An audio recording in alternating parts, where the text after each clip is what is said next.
O idoso começou a repetir várias vezes a mesma história, não se lembra onde deixou as chaves, começa a confundir o nome de pessoas próximas. Será que isso é Alzheimer?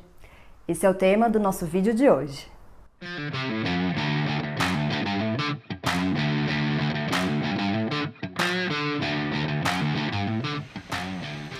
Olá pessoal, tudo bem com vocês? Eu me chamo Thiago Fontana, sou médico psiquiatra. Eu sou Thalita Fernandes, psicóloga. E hoje falamos aqui no nosso canal, Nosso Mundo Psi, sobre esse tema tão comentado aí, né? A doença de Alzheimer, né? E não poderia ser diferente, porque a doença de Alzheimer é a principal causa de demência, porém não é a única, obviamente, né? E então acho que é muito importante aí saber se realmente, né, aquele problema de memória é Alzheimer ou é alguma outra questão que vem acontecendo. E justamente, pessoal, eu vou começar falando aqui sobre essa parte que é uma das mais importantes quando você está suspeitando de um diagnóstico de Alzheimer, que é excluir outras causas, né? Outras causas do quê? De alteração de memória, de alteração cognitiva, né? Uma das mais comuns aí em pacientes idosos, alterações metabólicas, tá? Sejam infecções, uma simples infecção de urina em um idoso pode gerar confusão, pode gerar problemas de memória, né? Uma infecção pulmonar, uma pneumonia, algum distúrbio metabólico, se aquele idoso tem uma doença renal, uma doença cardiovascular, tá? Uso de medicamentos, outro tema muito importante também, aquele idoso toma um benzodiazepínico como o Rivotril e o diazepam, por exemplo, que são medicamentos muito comuns.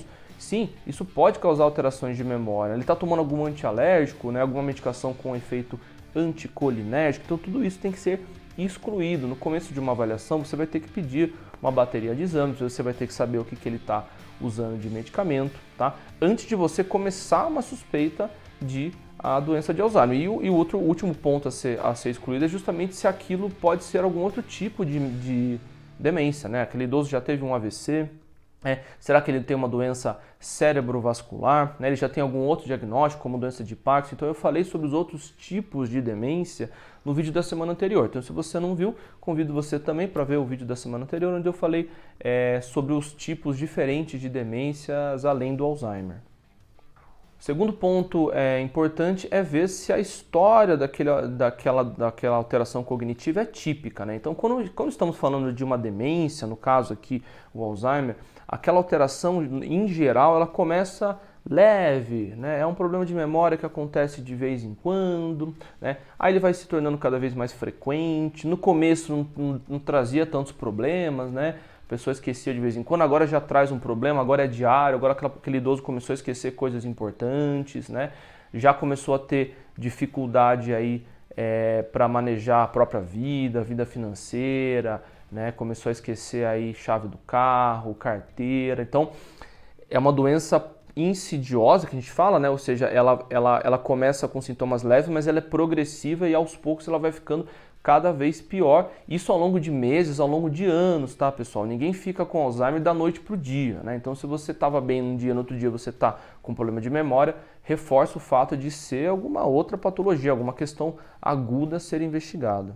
E o terceiro ponto importante, que é justamente o que vai confirmar a sua suspeita diagnóstica, é o que eu chamo aqui de marcador biológico. O que seria isso, né? A doença de Alzheimer, diferentemente de outros transtornos na psiquiatria, como depressão, ansiedade, é uma doença que conhecemos os aspectos físicos dela.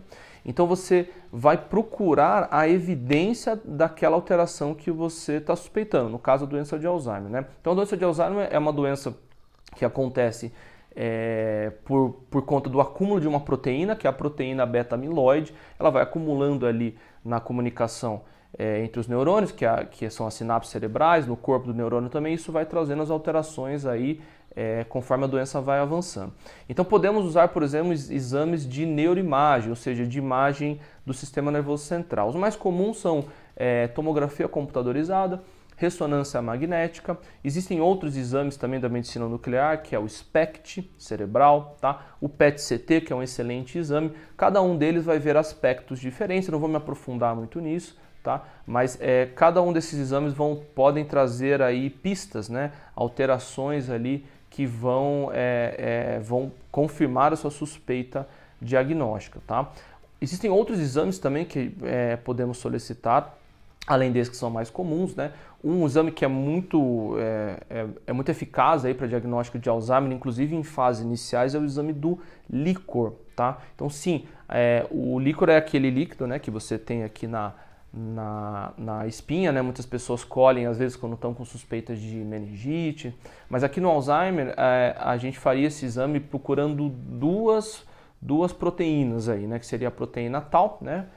Proteína tau fosforilada e a proteína beta-amiloide, tá? Então, com base na alteração dessas duas proteínas, você pode também confirmar no diagnóstico de Alzheimer, e essa alteração já começa logo no início da doença, então é um exame bastante interessante. Um outro exame também que pode ser interessante no Alzheimer, esse não solicitamos muito por conta dos custos, né? E muitas vezes você não tem a alteração nesse exame, porque não são todas as pessoas que têm alteração, que é o teste genético, tá? Então existem algumas avaliações genéticas que você pode pedir para uma pessoa que tem Alzheimer, né? Mas aquilo não vai estar presente em todos os indivíduos que têm doença de Alzheimer, né? Seriam algumas mutações. Se você encontrar, confirma muito o diagnóstico de Alzheimer, talvez acho que a confirmação mais específica, né, o diagnóstico mais próximo aí de uma certeza diagnóstica, né? Lembrar que o diagnóstico de certeza do Alzheimer acontece somente quando a pessoa falece. Se você fizer ali um estudo anatomopatológico, você ver ali a alteração que você imagina, mas óbvio que isso não tem uma prática clínica, né? Precisamos diagnosticar a pessoa em vida, né? Não faz sentido a gente fazer um diagnóstico depois que a pessoa morreu, mas o teste genético seria o mais próximo aí do diagnóstico, o próximo da certeza, tá? E o último exame, que também é um exame que solicitamos muito aí na prática clínica, que ajuda não só no diagnóstico, mas na condução de pacientes com doença de Alzheimer, é a avaliação neuropsicológica, tá? E obviamente que aqui eu vou parar de falar, porque eu tenho uma neuropsicóloga aqui do meu lado que sabe muito mais que eu, e então vou passar a palavra aí para a Thalita para poder falar aí sobre a avaliação neuropsicológica. Muito bem. Como ele falou, a avaliação neuropsicológica é um exame, e nesse exame nós vamos levantar e investigar o perfil cognitivo daquela pessoa. Basicamente, a gente vai tentar verificar o que é que está preservado, o que é que está funcionando bem dentro de atenção, memória, linguagem, o raciocínio e uma série de outras coisas, e o que é que não está preservado, o que tem dificuldade, déficits, onde essa pessoa apresenta prejuízo mesmo. A gente utiliza diversos instrumentos, testes para fazer isso de uma forma quantitativa. E aí essa avaliação, ela ajuda muitas vezes a diferenciar. Será que aquela dificuldade, ela é de fato uma dificuldade de memória? Ou a pessoa esquece algumas coisas, mas na verdade porque ela está desatenta. Aquela informação nem entrou corretamente para ela processar e depois poder evocar, poder falar sobre aquilo. Então a gente começa a fazer essa diferenciação. Dentro desse perfil do Alzheimer especificamente, nessa investigação, a memória ela é fundamental. Quando a gente pensa, tem uma suspeita de Alzheimer, nós vamos investigar isso, mas não somente isso. A memória que fica mais prejudicada, mesmo nas fases iniciais do Alzheimer, é o que nós chamamos da memória recente. A pessoa tem mais dificuldade de guardar novas informações. Então, ela ouviu uma notícia de manhã, mas depois ela não lembra muito bem daquela notícia, vai ter dificuldade de contar para alguma outra pessoa, ou o evento que teve no final de semana, ela não vai se recordar tão bem assim das conversas. Ela vai ter dificuldade de memorizar coisas para o futuro. Por exemplo, semana que vem ela tem uma consulta na terça-feira. Essa informação se perde com muita facilidade. Mas é muito comum que aquela memória de fatos bem antigos, essa pessoa consegue lembrar muito bem. Então são os idosos que assim, eles se recordam com muito detalhe da infância, da juventude, mas tem muita dificuldade muitas vezes, isso numa fase um pouco mais moderada, de lembrar o nome do neto, de alguém próximo, faz trocas nesse sentido, por exemplo, ok? E como eu falei, a memória é muito prejudicada, é um componente importante na investigação de Alzheimer, mas não é o único. Nós percebemos, mesmo nas fases iniciais, déficits atencionais, principalmente quando a pessoa precisa alternar o seu foco de atenção de um estímulo para o outro. Por exemplo, a pessoa está cozinhando, aí ela para de focar nisso e ela vai estender roupa, que é um outro estímulo. Muito provavelmente ela vai esquecer aquilo que ela estava fazendo e não voltar o foco de atenção dela na cozinha. É comum a gente ouvir, por exemplo, que deixa o fogão, a panela queimar, o fogão aceso, muitas vezes em função dessa alternância que fica prejudicada. A gente começa a ver dificuldade muitas vezes de linguagem, de nomeação de objetos, então é aquele que está na ponta da língua, mas não sai. A pessoa fica procurando a palavra que ela quer falar e muitas vezes não consegue. Em outras fases, nós já percebemos dificuldades que nós chamamos visoespaciais. Muitas vezes as pessoas, os filhos, chegam para levantar a história, contar do que está acontecendo, por exemplo, com o pai ou com a mãe, e fala: nossa, a gente está percebendo que está começando a ralar o carro com muita facilidade, porque fica difícil ter essa boa noção do espaço.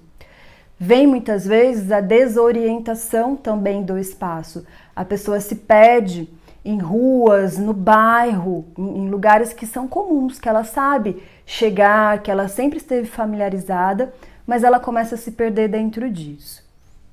Bem, dito tudo isso, vale a pena ressaltar aqui que a maneira como esses déficits, como essas dificuldades vão aparecer, elas vão variar muito dependendo da fase que nós estivermos falando do Alzheimer.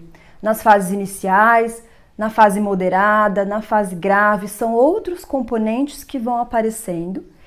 E isso pode variar também bastante dependendo de como era o funcionamento prévio desse idoso. Se ele foi muito estimulado intelectualmente ou não.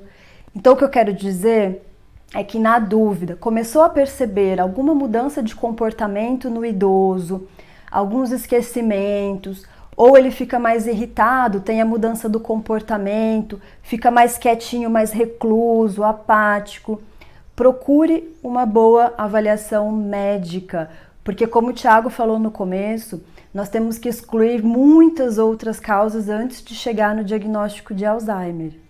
Então lembre-se que nem todo esquecimento é Alzheimer, a gente precisa de uma boa investigação. Gostou do vídeo? Compartilhe com outras pessoas que podem se beneficiar dessas informações e fique atento aqui no canal que nós vamos apresentar outros conteúdos com esse mesmo tema. Um abraço e até o próximo. Até mais.